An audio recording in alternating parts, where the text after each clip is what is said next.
자, 그 와중에 뭐 어쨌든 선수 공격수 보강 링크도 있습니다. 네, 일단 마르쿠스 티랑의 링크가 났죠. 멘션글라드바흐에서 튀랑이 또 좋은 모습을 보여준 시기가 있었죠. 그렇죠. 일단 이 정보를 먼저 밝힌 인물은 모하메드 부합 씨입니다.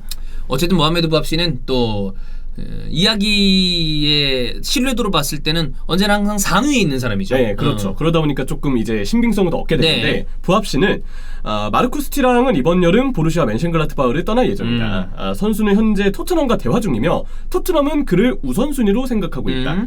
최근 토트넘과의 협상에 많은 진전이 있었다고 한다라고 했고요.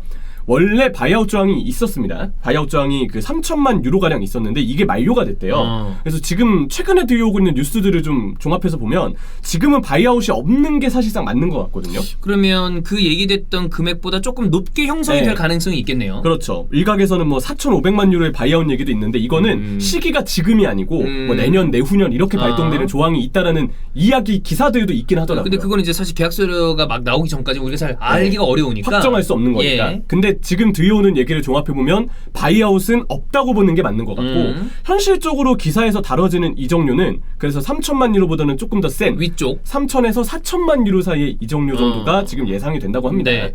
우리가 어제 그 토트넘 보강해야 될 포인트 쪽을 얘기를 했는데 네. 어쨌든 이선 자원도 보강이 좀 돼야 되긴 해요. 그건 맞아요. 네. 근데 약간 염려가 되는 게 있습니다. 오른쪽 얘기를 했잖아요. 맞아요. 근데 마르쿠스 티랑은 오른쪽을 뛸 수 있긴 하지만 그렇지. 주로 뛰는 자리는 아니고 장점이 나오기에도 애매할 자리일 거예요. 네. 그러다 보니까 이 영입에 대해서는 반신반의하는 시선이 아무래도 있을 수밖에 없습니다. 어떻게 보면 이제 좌측에서 안쪽으로 들어오는 스타일의 또 네. 플레이 성향을 가진 선수니까. 그렇죠. 그리고 뭐 몇 가지 또 다른 단점들이 그거는 있는데 얘기를 말씀드려야죠. 네, 기대점을 먼저 살펴볼게요. 네. 일단 티랑 선수는 이 아버지인 릴리앙 티랑의 어떤 운동신경을 잘 빼어 닮았다는 생각이 듭니다. 제가 오른쪽 그러니까 제 베스트 11 이런 거 정하라고 그러면 우측 풀백을 굉장히 릴리앙 튀랑으로 항상 얘기를 하죠. 제 거기에도 올라가 있어요. 릴리앙 튀랑 아니면 내가 그때 당시에 프랑스 대표팀을 좋아해서 그랬는지 그 다음 꼽는 선수가 바카리 사냐? 싸냐는 사실 난 나쁜 감정은 네, 없습니다. 그러니까 좋아하실 것 같아서 개인적으로 싸뇨. 네, 싸뇨를 인정하죠. 튀랑 네. 싸뇨. 고 이제 네. 왜 이렇게 좋아하죠? 싸냐 오랜만에 얘기하니까 너무 반갑지. 예전에 그 한창 유행했던 제목이 윙크하는 싸나라고 적어놨던 알고 보니 싸냐여가지고 싸냐가 이렇게 윙크하는 짤이 있고 막 그랬거든요. 사나 좋아하나요? 사나 씨는 좋아하죠. 아주 트와이스 신곡 나왔을 텐데. 그래요? 네. 그건 몰랐는데. 그렇습니다. 네, 알겠습니다. 네, 저는 뭐 싸나 좋아합니다. 사나. 네. 싸냐 좋아합니다. 네네네. 네, 귀엽잖아요. 싸나 말고 싸냐. 싸냐. 예. 네. 나보다 형일걸? 그래요? 싸냐가? 싸냐 나보다 형일 거야. 83년생으로 기억하는데 내가. 그렇게 나이가 많아요? 선수가 언제 뛴 선수인데. 하긴 그건 그래. 기다려봐. 자 봅시다. 바카리 사냐. 83 와. 맞잖아. 빠른 83이야. 나보다 뛰던가 넘어서셨어. 그래 한참 13살 형이야. 차이네. 나 개인적으로 이 선수는 언제나 좀 근데 그거 있어요. 아스달로 넘어올 때 그 옥셀에서 넘어왔는데 그때는 또 약간 진상 부리고 넘어왔어. 그래요? 근데 그 이후에 어떤 그 이미지가 워낙 또 건실한 스타일이기 때문에 뭐 이 선수를 막 나쁜 감정으로 보는 사람은 많지는 않죠. 네, 저는 그냥 어렸을 때 기억이 좀 나는 선수여가지고 게임에서도 쓰고 보기도 그렇습니다. 받고 했던 반갑네요. 오랜만에 보니까. 예. 아무튼 릴리앙 티랑의 네. 아버지 이 피를 잘 무여받은 생각이 드는데 이 마르쿠스 티랑도 피지컬이 굉장히 뛰어나고요. 웬만한 신체 능력은 거의 다 가지고 있다 보시면 됩니다. 속도는 물론이고 어떤 피지컬 그리고 발재간이 되게 좋아요. 개인기를 잘 칠 줄 아는 선수입니다. 그래서 개인기로 상대를 한두 명 제쳐내는 이른바 그 천부적인 센스나 재능은 충분히 있는 선수라는 생각이 들어요. 그래서 오른발을 쓰는 왼쪽 윙포워드 상황에 따라서는 투톱의 한 자리도 충분히 배치가 됩니다. 그래서 톱과 윙포워드를 오갈 수 있는 선수라고 이해하시면 될 것 같거든요. 네. 근데 이 영입이 지금 환영받지 못하는 분위기인 게 이유는 분명합니다. 첫 번째, 감독도 없는데 무슨 선수 링크가 먼저 뜨냐. 그래 뭐 그런 걸 수도 있죠. 만약에 폰세카 우리가 얘기를 했으니까 폰세카랑 파라티치랑 먼저 얘기를 해서 어때? 뭐 좋아요 이렇게 한 다음에 얘기가 됐을 수도 있겠지만 우리가 바깥으로 나와 있는 표면적인 사실만 봤을 때 감독이 들어오고 자리가 딱 잡히고 탁탁탁 해야 하는 그림이 일반적이고 안정적인 그림인데 그게 아니다 보니까 그렇죠. 좀 뭐야 이렇게 생각할 수 있다고 봅니다. 게다가 폰세카가 확정이 아니잖아요. 그렇지. 이랬는데 갑자기 또 콘테처럼 빠그라질 수 있거든. 빠그라질 수 왜냐면 있죠. 콘테 되는 줄 알았잖아 네. 우리. 누누 펠리스도 갈 줄 알았는데 누누가 뭐 무리한 요구해가지고 펠리스가 또 이렇게 딱 선을 그었다 하더라고요. 그래서 지금 누누는 왜 무리한 요구를 하는 거지? 저도 잘 모르겠어요. 그래서 지금 적당한 요구를 해야지. 폭탄 돌리기가 아직 안 예. 터져가지고 예. 좀 눈 오지 마라 약간 이런 느낌이 이어지고 있는데 폰세카도 아직 모릅니다. 네. 그렇기 때문에 지금 이 링크가 나고 거의 뭐 근접했다라는 부합시의 얘기까지 나오는 거는 야 감독선이 아직 완료되지도 않았는데 그게 먼저 아니냐. 네, 그 얘기가 나올 만한 이유는 좀 충분할 그래, 겁니다. 물론 더 정확한 내부 분위기는 어떤지 뭐, 모르겠지만 모르지만. 그건 알 수 있는 방법이 네. 없는 거고요. 두 번째는 솔직히 토트넘이 지금 공격수가 먼저인가요? 왜냐면 숫자는 있어요. 네. 그리고 더 구멍이 심한 곳이 있습니다. 수비죠. 그래, 숫자적으로 있는 데보다는 숫자나 퀄리티가 현저하게 떨어지는 포지션이 우선순위로 올라가야지. 우리가 계속 얘기하는 건 여기는 센터백 그죠. 살아야 된다. 근데 네. 포체티노 때도 수비수 영입은 소홀히 하고 공격 쪽만 보강을 했다가 공격은 양은 많은데 질이 좀 아쉽고 수비는 양도 질도 다 아쉬운 상황을 우리가 여러 번 봤잖아요. 맞아. 항상 우리가 토트넘 이적 시장의 패착이라고 꼽고 지적을 했던 이유가 야 수비수랑 삼선 숫자가 너무 부족하다. 그치. 그래서 염려했던 대로 항상 시즌 때마다 발목을 잡았던 게 딱 그 포인트였어요. 그래. 수비 불안, 삼선 그리고 여기에 숫자와 질 모두 부족하다. 다 없어. 선수가 없거나 퀄리티가 떨어지거나 그죠. 아니면 둘 다거나. 네. 그래서 공격은 공격대로 질이 떨어져서 아쉬운 부분이 있지만 수비는 그냥 숫자도 없고 그냥 답답하다라는 그 염려가 되면 아니나 다를까 슬픈 예감을 틀린 적이 없었죠. 그래. 그래서 저는 이번 이적 시장에도 똑같은 행보를 밟을까봐 이번 마르쿠스 티랑 링크가 먼저 뜬 것에 대해서는 오히려 염려가 좀 따라온다라는 생각이 들어요. 세 번째입니다. 공격으로만 놓고 봐도 당장 필요한 선수가 아닐 수 있어요. 왜냐면 우리가 토트넘 보강 포인트에서 다뤘던 포인트는 오른쪽.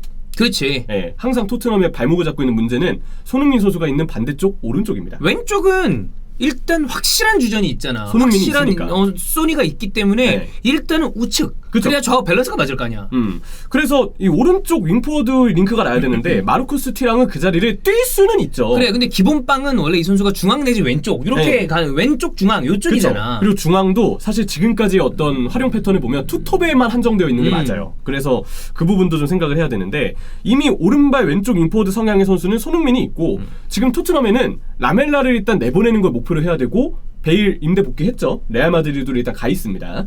왼발 자원 둘이나 이탈할 것을 생각해보면 어쨌든 이선 링크는 왼발 쪽이 먼저 뜨는 게 가장 필요할 수 있다고 생각해요. 그래, 이거 역발로 왼발잡이 오른쪽 포워드를 데려오든 네. 아니면 확실하게 그냥 사이드를 팔 수 있는 오른발잡이 그 오른쪽 사이드 자원. 오른쪽 네. 자원을 데려오든 간에 마르쿠스 티랑이 아까 가운데라고 얘기했던 건 이제 어쨌든 그냥 투톱의 포워드 내지는 왼쪽 거기서 이렇게 들어오는 것 자체를 좋아하는 선수니까 거기에 명확하게 부합하진 않는다는 얘기 아니야? 그렇죠.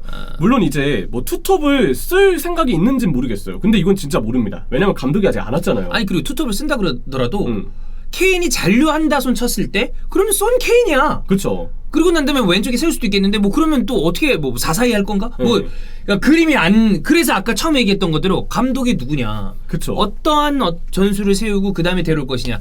마르쿠스 티랑이 좋은 자원인데 뭐 그런 거 있잖아. 어떤 감독이 오더라도 이 선수는 무조건 받고 들어가는 선수의 퀄리티를 가진 어떤 그런 캐릭터다. 그러면 오케이 할 텐데 마르쿠스 티랑은 좋은 자원인데 여러 가지 쓰임새를 봤을 때 감독에 따라서 어떻게 쓸지 고민되는 지점이 있는 선수잖아요. 그렇죠. 그리고 있는 여러 가지 지금의 토트넘 상의 포지션으로 봤을 때도 그러면 조금 당연히 팬들이 그렇지. 그렇죠. 당연히 반기보다는 약간 이게 맞나? 그래 그 생각이 먼저 들거든. 그 생각이 들죠.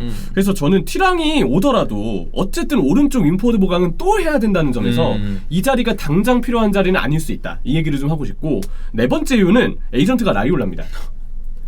요즘은 이 얘기를 안 할 수가 없어요. 에이전트가 누구냐. 근데 라이올라는 어쨌든 좀 불안함이 있죠. 물론 저는 이제 그거에 대해서는 굉장히 진상을 부릴 가능성이 있는 사람이지만 워낙에 좋은 선수를 많이 데리고 있어요. 그것도 그래요. 그렇기 때문에 라이올라랑 뭐 옛날에는 뭐 몇몇 또 감독들은 몇몇 구단들은 라이올라 선수들이랑 계약하지 마. 아예 이렇게 하는 경우도 있지만 요즘에 난 그거는 어려운 거라고 생각해. 그쵸. 네. 그렇게 하는데 어쨌든 고려 사항에서 조금 안 땡기는 느낌이긴 하죠. 네. 그리고 다섯 번째 이유는 티랑 선수 자체가 가지고 있는 약간 아쉬운 점인데 기복이 좀 있습니다. 그래. 아무래도 마무리에 있어서는 아직 좀 성급하다는 단점이 있어서 킥에 0점이 안 잡혔을 때 무리하게 슈팅 때리다가 좀 허공으로 빗나가는 경우들이 몇 번 있는 선수고. 그래서 멘션글라드바흐는 약간 그 여러 가지 조합적인 측면에서 좋았던 그 느낌이 더 있잖아요. 뭐 튀랑이나 아니면 플레야, 그쵸. 이런 선수들이랑 같이 조합됐을 때 좋다. 근데 따로 떨어졌을 때의 느낌이 어떤지는 나는 잘 아직은 모르겠어요. 내가 아직 많이 못 봐서 그런지. 네, 근데 저도 그 생각이 들어요. 후반기 때 제가 맨션글라트바흐 경기를 한번 중계한 적이 있어서 맨시티하고 챔스 때 아, 네. 그때 경기를 봤을 때